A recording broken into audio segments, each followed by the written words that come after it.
On to our top story today. An Atlantic Council-linked investigation group known as Bellingcat has issued a report claiming it's identified new details about one of the suspects in the Salisbury poisoning case, giving not only the man's alleged real name, but some other surprising details as well.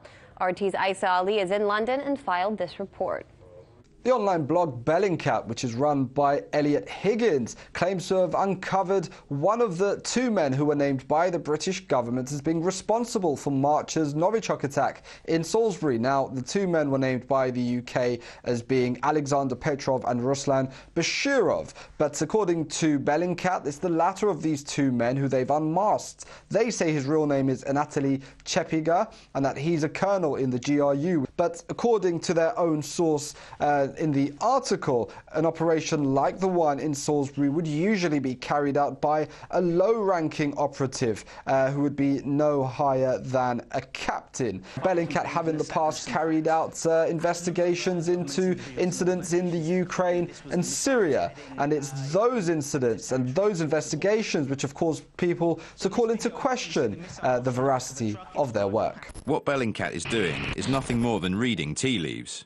Error-level analysis is a method used by hobbyists. Never been to Syria, doesn't speak a word of Arabic, and he conducts his profound research from the comfort of his armchair.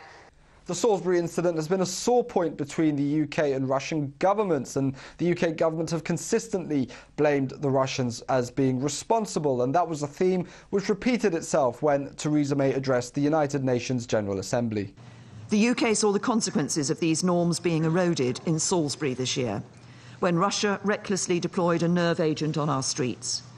The United Kingdom has presented detailed evidence, clearly laid out in charges of attempted murder and the use and possession of a chemical weapon against two agents of the Russian state. Uncorroborated rhetoric on the Salisbury incident is on the rise.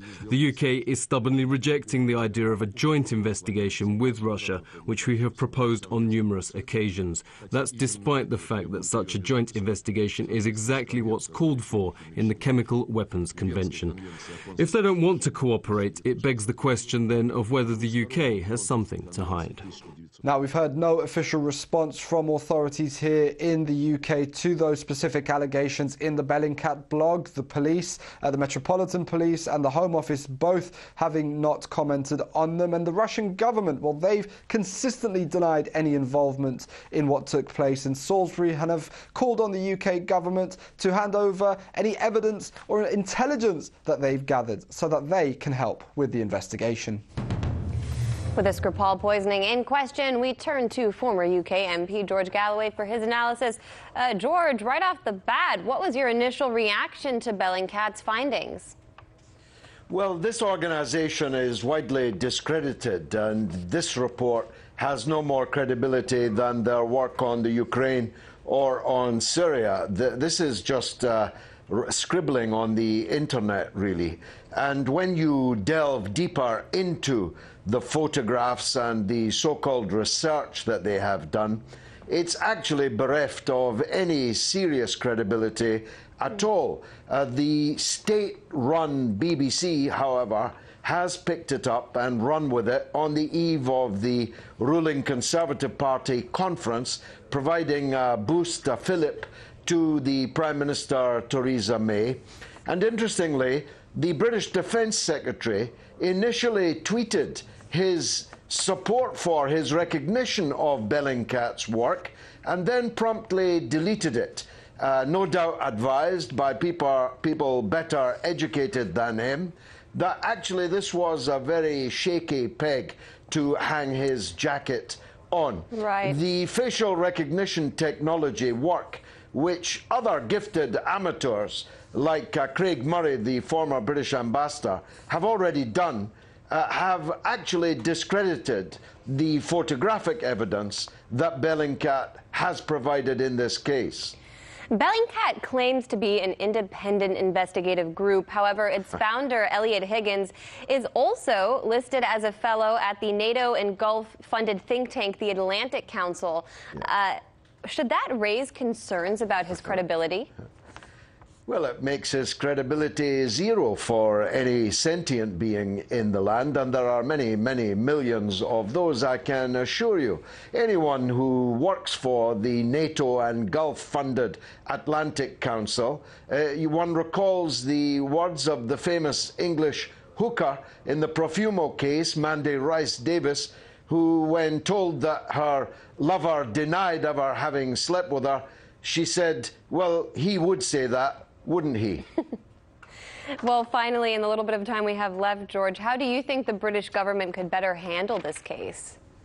Well, the British government could, and so could the Russian government, handle it better. The Russian police authorities in Moscow should press home their invitation to the British police. So not state to state, not Putin to Theresa May, but police to police. An invitation to come to Moscow and interview these two individuals who were indisputably in Salisbury, and I believe overwhelmingly likely to have been in contact with the Skripals. I believe in some kind of drug deal that went wrong kind of thing. But these two people are known to the Moscow authorities. The Moscow authorities should make them available to the counter-terrorism squad of Scotland Yard and let them interview them without prejudice. I think that would go a long way to cutting through the media propaganda blitz that Bellingcat is enjoying today. I guess it depends all on what both of these governments want out of this situation, continued hostility or some answers. We're out of time for now. Former UK MP George Galloway, always fun to talk with you. Hey YouTube, thanks for checking out our channel. We hope you enjoyed the video. We have tons of content for you just like this. For more of RT America's one-of-a-kind news and analysis, be sure to subscribe and never stop questioning more.